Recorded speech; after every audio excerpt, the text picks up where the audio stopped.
Você falou que a gente precisa de língua para pensar. Uhum.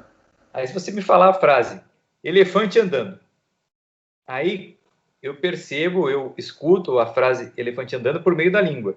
Mas nesse momento vem à minha mente um elefante andando, uma imagem de um elefante andando. Eu estou Uhum. pensando em um elefante andando. Nesse momento eu não estou vendo um texto escrito, não estou ouvindo, estou simplesmente na minha imagem, na minha imaginação, vendo o elefante andando. Sim. Não parece que eu estou usando língua nesse momento. Uhum. Eu estou usando língua nesse momento? Está. Ah, Né? então você tem que me explicar direito esse conceito de língua. Porque é o seguinte, veja, a língua não é apenas esse código sonoro, né, físico, que as nossas cordas vocais produzem. Existe também uma língua silenciosa, que é a língua do pensamento. Quando você, veja,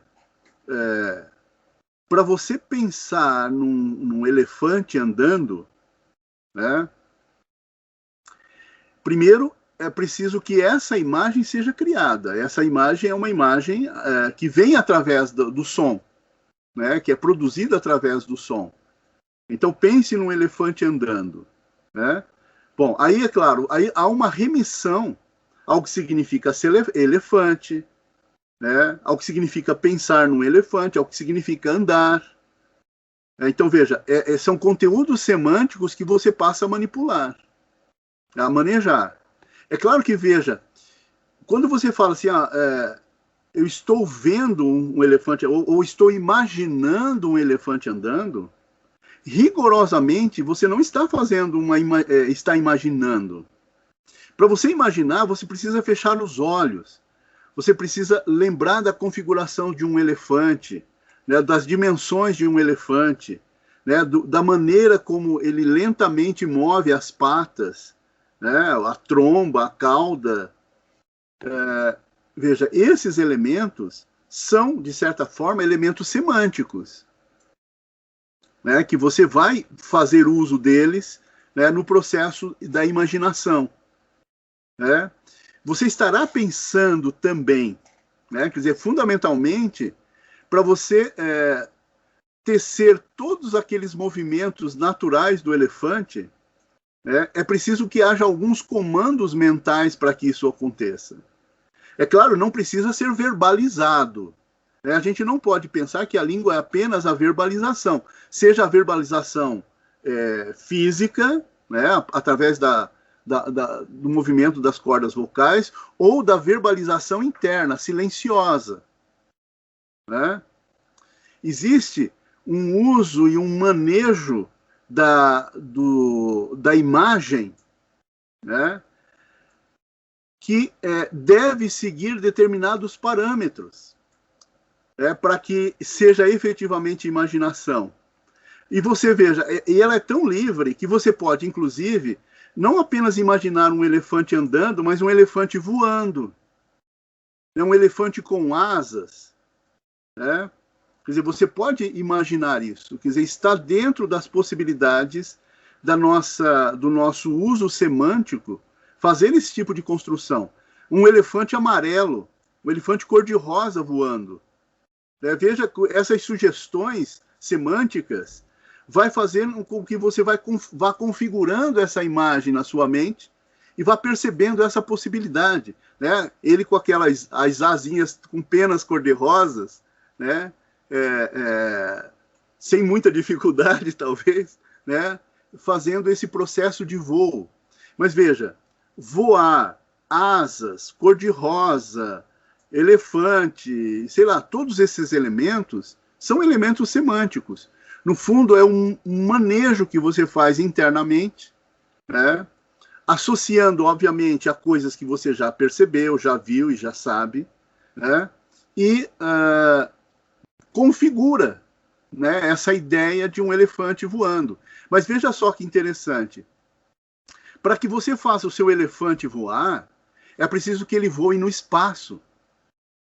Né? Quer dizer, está inserido ali e subjacente a própria ideia de elefante, a ideia de que ele esteja ocupando um lugar no espaço, ainda que esse espaço seja puramente imaginário.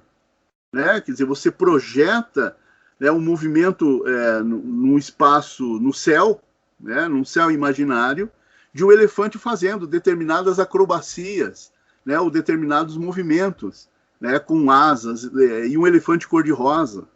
Né? Veja, como é que isso é feito? Né? Isso é feito por sugestões semânticas.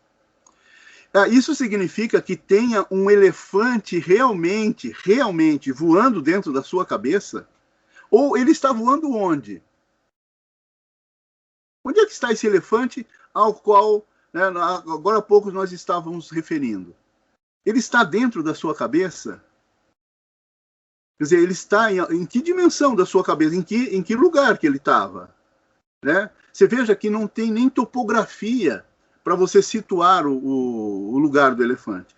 Nós, talvez por um certo aprendizado, transferimos para a dimensão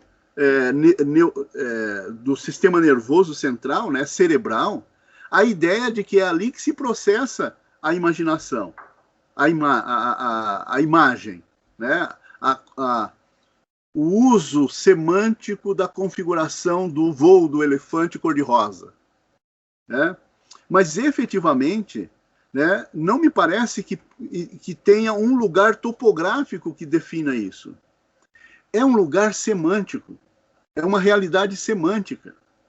Não está na cabeça, não está aqui topograficamente, está em algum lugar.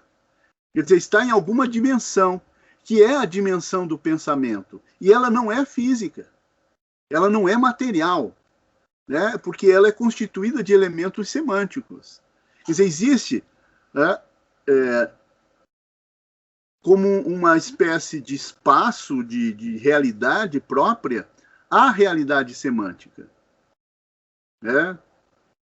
Que nós frequentemente confundimos e identificamos, às vezes, com a própria realidade empírica. Né? Mas são duas dimensões de realidade. Né? Existe essa realidade imaginária, né, que pode se parecer com a realidade física, né?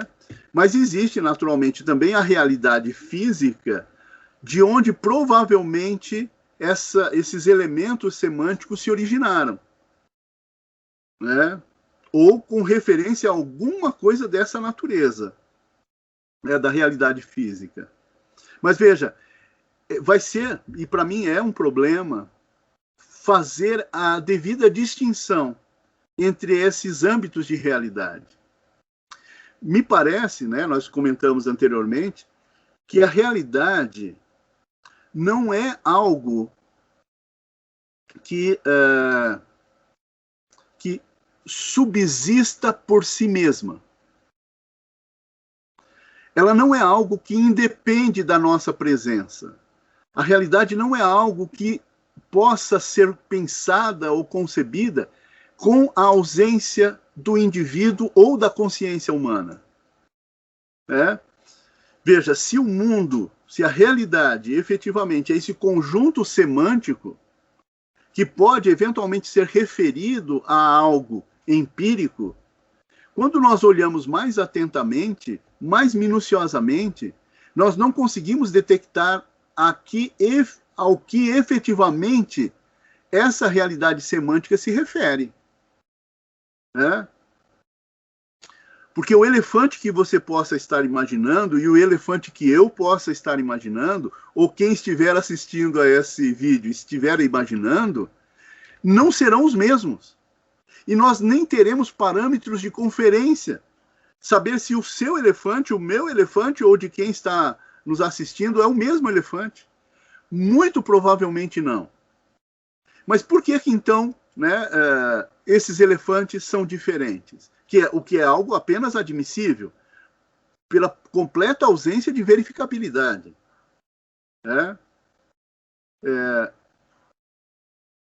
O que é essa realidade? Né?